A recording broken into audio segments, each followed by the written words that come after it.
국정협의회 첫 회의가 지난 20일에 있었습니다. 첫 단추가 끼어진 만큼 연금 계획에 대한 합의가 신속하게 이루어지기를 기대합니다. 지난 국정협의회에서 정부와 민주당은 전향적인 입장으로 연금 계획을 타결해 보려고 했는데 국민의힘이 또 고집을 부려서 합의가 되지 못했습니다. 국민의힘의 특기 같기도 하고 그러긴 한데 한번 얘기를 했으면 웬만하면 그 얘기를 지켜야 되지 않습니까? 분명히 작년에 44% 얘기를 했습니다. 국민의힘이. 민주당은 50% 얘기하다 제가 40%로 소득 대체율을 낮추는 것을 얘기했고 1% 차이인데 그 부분은 해결할 수 있다 이렇게 말씀을 드렸습니다. 다들 기억하실 겁니다.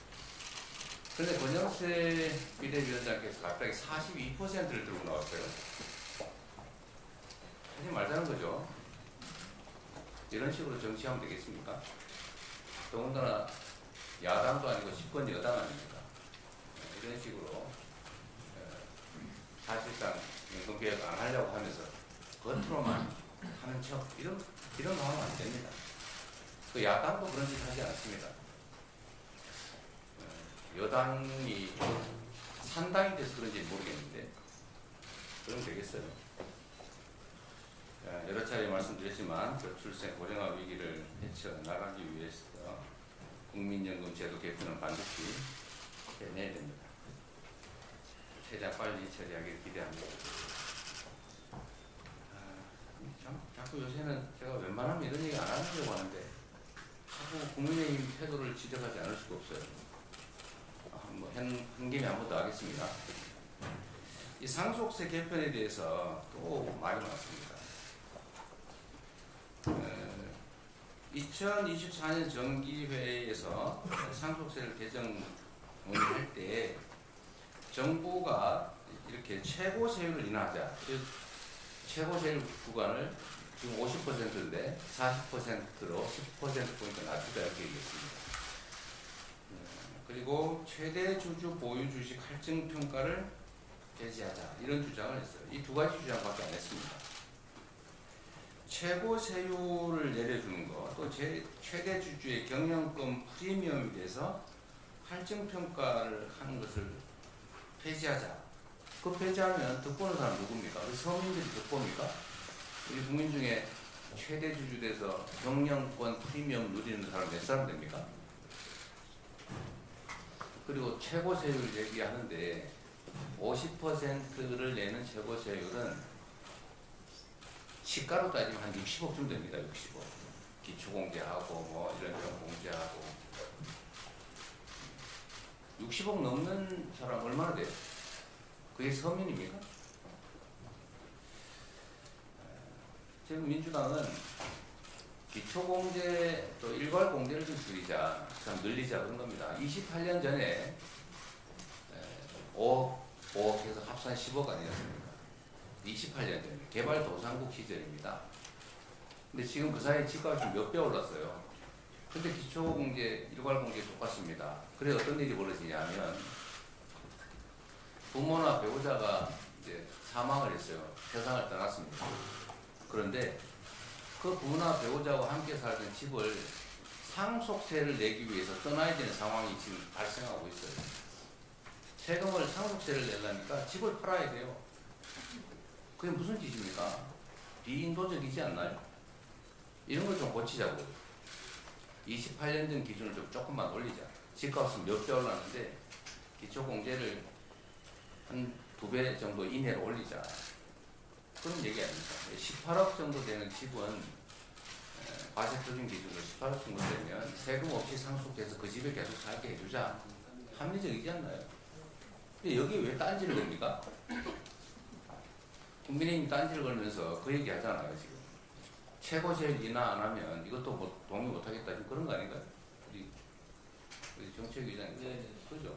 네, 그렇습니다. 2022년 상속세 부과 기준을 보면 최고 상속세를 낸 사람이 499명이었습니다. 그러니까 955명이었습니다.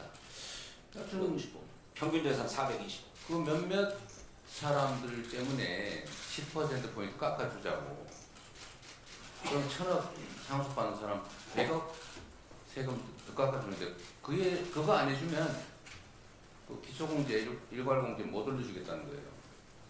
이런 행패 아닙니까 이거는? 이건 당이 아니죠. 그러면서도 이게 서민 운운합니다. 그러면서 이 주장하는 저를 보고 무슨 사기꾼, 뭐 인생을 사기로 살았네 이런 얘기예요. 왜 욕을 합니까? 욕이잖아요. 국민의 삶을 놓고 하는 정책 토론을 하는데 왜 욕을 해요? 이게 집권 여당이 할 짓입니까? 정말 이해가 안 됩니다. 좀 당황을 한 모양이에요. 내란 세력하고 몰려다니다 보니까. 대통령도 이 21세기 선진 대한민국에서 세상에 영구 집권해보겠다고 군정을 하겠다고 군사 쿠데타를 하지 않나. 그런 사람들을 비호하면서 1호당은 징계도 하지 않고 오히려 쫓아다니잖아요. 동조를 하지 않습니까? 지금 권영세 비대위원장이 아주 대놓고 다시 12월 3일이 오더라도 자기는 계엄 해제 의결을 하지 않겠다. 지금 그렇게 얘기하지 않았어요? 뭐 표현도 틀리다고 어떻게 잡을지 모르겠는데 약간 그런 취지였어요. 이게 극우 아니면 뭡니까? 어쨌든 이 상속세 문제를 얘기하다 보니까 상식도 없고 정말로 극소수 기득권, 그 중에서도 아주 극소수의 기득권자를 위해서 불법, 부정, 부도덕 행위 아주 감행을 일상적으로 합니다. 이게 무슨 보수 정당입니까?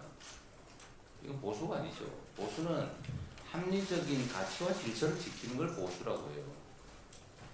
기득권을 지키는 건 수구라고 하죠. 근데 이제 수구를 넘어서서 범죄 집단을 지켜요. 내란 수계를 지킵니다. 이런 건 보수라고 하지 않고 극우라고 하는 거예요. 극우 정당 맞지 않습니까? 전에 내란의 힘이라고 누가 주장을 했더니 왜 그런 말을 하냐고 화내던데 이젠 내란의 힘 이상으로 극우의 힘 된 거 아닙니까? 극우의 힘으로 어떻게 이 나라 국정을 책임지겠어요? 심지어 욕설까지. 자, 국민의힘 정말 정신 차리시기 바랍니다. 제가 국민의힘을 위해서 하는 말이 아닙니다. 이 나라의 미래를 위해서죠. 이 나라 정치의 한 축을 맡고 있지 않습니까? 그런데 이런 태도로 어떻게 하시라고? 정신 좀 차리시기를 다시 한번 권고드립니다. 합리적으로 정책 토론하기를 기대합니다. 이상입니다. 다음으로